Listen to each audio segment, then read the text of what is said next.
world leaders take turns trashing Trump before he lands in Davos. On Thursday morning, Donald Trump is expected to make his debut at the World Economic Forum meeting in Davos, Switzerland. Depending on how much Fox and Friends he got to watch on the flight over, or how long the line is at the local McDonald's, the notoriously travel-averse president may be a little crabby when he arrives in that before he finds out what the foreign keynote speakers are saying about him. Since the event kicked off on Monday, White House cabinet members and senior advisors have attempted to make the case that, against all evidence to the contrary, the protectionist, unilateral, anti-trade policies espoused by the man who brought us Trump steaks are not actually at odds with everything the annual gathering stands for. President Trump will reiterate that a prosperous America benefits the world, National Economic Council director and noted Stockholm Syndrome victim Gary Cohn told reporters on Tuesday, adding, "The president believes we can have truly win-win agreements. America first is not America alone." Unfortunately for Cohn and Company, thus far, no one seems to be buying that particular load of, as they say in Davos, pferdescheiße.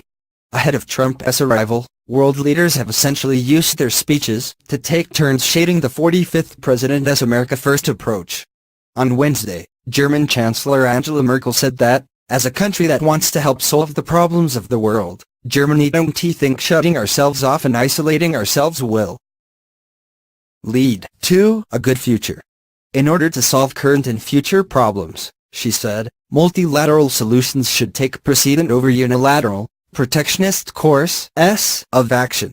Merkel, who was last seen attempting to explain to Trump how trade agreements work, editorial that, despite her reported patience, failed miserably, noted that it was a multilateral response that helped to curtail the global financial crisis. Earlier in the week, Indian Prime Minister Narendra Modi kicked things off by calling protectionist trade policies worrisome, telling a crowd of government and business leaders that isolationism is not the answer. Hours later, the Trump administration announced that it would slap solar energy cells in panels with 30% tariffs. Elsewhere, and you know exactly who we're talking about, remarks, Brazilian President Michel Temer told an audience, "When we are closed within ourselves, we are closed to new technologies, we are closed to new ideas, to new possibilities, and we therefore remain closed to actual effective solutions to our shared problems." Even French President Emmanuel Macron, who is said to play a key role in convincing Trump to attend the globalist orgy, and who recently scored an invite for a state visit, told a group of leaders that in order to rein in the excesses of global capitalism, world leaders must create a new framework based on cooperation and multilateralism. Team Trump appears blissfully unaware that the world in general, and Davos participants in particular, think it's policy sick.